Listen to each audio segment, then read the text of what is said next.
नमस्कार दोस्तों, मैं हूं विजय पाठक और आप देख रहे हैं स्वास्तिक सहारा। जिस दिन राम मंदिर का उद्घाटन हुआ उस दिन ये आह्वान किया गया था कि सभी लोग अयोध्या ना आएं और जो जहां से हैं वो वहीं से राम मंदिर का उत्सव मनाएं और रैलियां निकालें और जगह जगह भंडारे करें, आयोजन करें, लेकिन अयोध्या कम से कम लोग आएँ। ऐसे में देश के जो हिंदू थे वो 500 वर्षों के संघर्ष के बाद मिले राम मंदिर का उत्सव मना रहे थे। हर जगह से रैलियां निकल रही थी, हर जगह जय श्री राम के नारे लग रहे थे, भंडारे चल रहे थे, कीर्तन हो रहे थे, मंदिरें सजी हुई थी और यहाँ तक कि लोग अपनी दुकान और घर भी सजा कर रखे थे। ऐसे में जब मीरा रोड मुंबई में हिंदू नवयुवकों ने राम मंदिर निर्माण को लेकर जब वहाँ पे रैली निकाली तो वहाँ मीरा रोड पर मुस्लिम बहुसंख्यक आबादी है वहाँ पर, तो जब वहाँ से रैली निकली तो वहाँ पे उन लोगों ने पथराव कर दिया। और पथराव इसलिए कर दिया क्योंकि वो जय श्री राम के नारे लगा रहे थे। अब जय श्री राम का नारा इतना सांप्रदायिक कैसे हो गया ये समझने का विषय है और ये क्यों ऐसा ये लोग करते हैं ये भी जानने का विषय है। तो आपको मैं बताऊं कि एक पत्रकार हैं, एक छोटी सी पत्रकार, क्या कहें कि वही जो कंबल छाप होते हैं वही है, पंचर पुत्र वाले पत्रकार। तो उन्होंने ये ट्वीट किया है, सदा आफरीन, आप देखो ये हैंडल है इनका, सदा आफरीन करके है और मैं दिखाना चाहूँगा, ये उनका हैंडल है। और इन्होंने लिखा है, सवाल, धार्मिक रैली मस्जिदों के पास या मुस्लिम मोहल्लों से क्यों जाती हैं? क्यों भाई, अगर मुस्लिम एरिया है या वहाँ पे मस्जिद है तो क्या हिंदू वहाँ से अपने आयोजन को नहीं निकाल सकते? क्या वो पाकिस्तान में है? पहला सवाल। दूसरा, अगर जाती भी है तो उकसाने वाला गाना और भद्दी भाषा का इस्तेमाल क्यों होता है? राम लला हम आएंगे, मंदिर वहीं बना रहे हैं, राम लला हम आ रहे हैं, मंदिर वहीं बना रहे हैं, इसमें कौन सा सांप्रदायिक नारा हो गया और इसमें किस मुसलमान को टारगेट किया गया? दूसरा, इन लोगों के हाथों में लाठी डंडे बंदूक क्यों और किसने दी?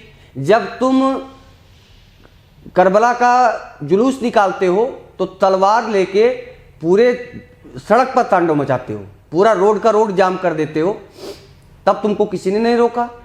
तुम भी तो तलवारबाजी करते हो ना। मुहर्रम के जुलूस में क्या राम नाम जपते हो? क्या माला जपते हो?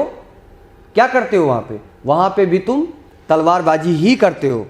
और हाँ, इस भीड़ में कोई नेता, सेलिब्रिटी, उद्योगपति का बेटा नहीं है। हाँ, तो आप ही बताओ कि मुहर्रम के जुलूस में कौन सा फारूक अब्दुल्ला का बेटा शामिल होता है? कौन सा असदुद्दीन ओवैसी का बेटा शामिल होता है? या तुम ही सदा आफरीन, तुम कितनी बार शामिल होती हो? ये हम लोगों का त्यौहार था और हम लोग ही मना रहे थे और उसमें कोई नेता, विधायक, सांसद नहीं था, उसमें सारे राम भक्त थे और वही जो है मना रहे थे। और इसमें अगर तुम्हें इतनी प्रॉब्लम है तो ये प्रॉब्लम अब तुम्हें जारी रहेगी और तुम्हें ये सब देखना पड़ेगा, क्योंकि कल तक तुम दबा के रखते थे हिंदुओं को, हिंदुओं की आवाज़ उठाने वाला कोई नहीं था, लेकिन आज हिंदू जागृत हुआ है, वो अपनी आवाज़ उठा रहा है। तो जो तुम इस तरह से ये जहाँ कि अब इन्होंने मीरा रोड की घटना का जिक्र किया है, वहाँ पे दंगा हुआ है।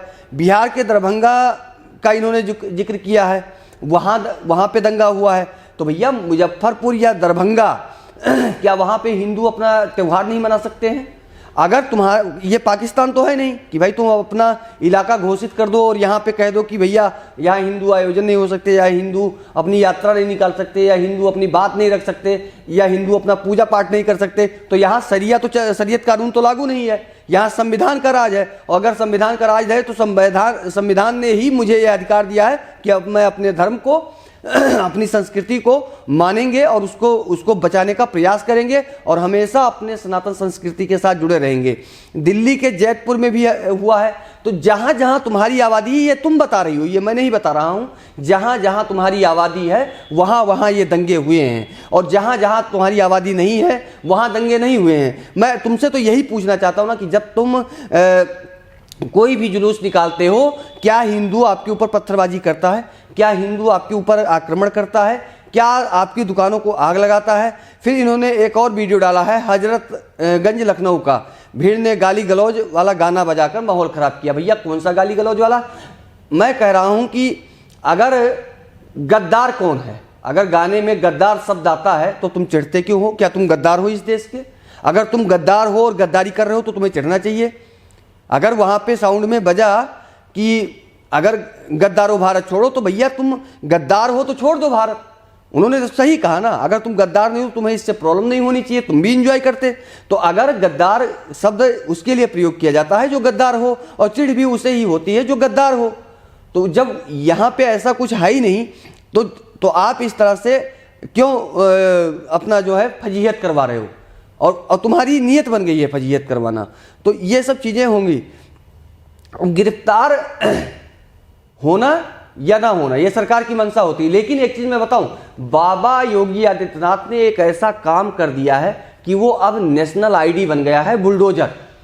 जहां पर भी इन जैसे लोगों को, इन जैसे दानवों को अगर काबू करना है तो बुलडोजर प्रक्रिया अपनानी होगी, और इन्हीं बुलडोजर प्रक्रिया से ये लोग शांत हो सकते हैं। आज उत्तर प्रदेश देख लो, बिल्कुल अमन चैन से है। अगर ये लोग थोड़ा भी अराजकता फैलाने का प्रयास करते हैं तो इनके ऊपर सीधा बुलडोजर कार्रवाई होती है, और ये उसी से शांत हैं। एक दौर था जब यहाँ पे माफिया राज, गुंडा राज चलता था, लेकिन आज यहाँ पे कानून का राज चलता है, आज यहाँ पे राम राज चलता है, क्योंकि जो शासक है वो कठोर है, वो निर्णय लेने में पीछे नहीं हटता है। वो सीधा कहता है कि अगर तुम सद्भाव से रहोगे तो मैं आपके साथ, आपके त्योहार में, आपके पर्व में आपके साथ में हूं। लेकिन अगर आप गुंडई और माफियागिरी पर आए तो ये समय नहीं लगेगा कि कब तुम्हारा ये राज खत्म हो चुका। आप लोगों ने देखा आतिक अहमद का साम्राज्य कितना बड़ा था और खत्म होते हुए समय नहीं लगा। तो अभी भी जो जिहादी विधर्मी अभी भी वो सपना लेकर पल रहे हो भारत के अंदर, तो आपसे यही मैं कहूंगा कि जल्दी जल्दी इसको छोड़ दो, त्याग दो, और नहीं तो वो दौर आएगा कि तुम्हें त्यागने का भी समय नहीं मिलेगा। ये ध्यान में रखो। इसलिए सद्भावना से रहो, आपस में मिलजुल कर रहो, जो हमेशा का प्रयास रहा है। लेकिन अगर गुंडागर्दी और इस तरह से कुछ करोगे तो उसका भुगतान आपको करना पड़ेगा। जय हिंद।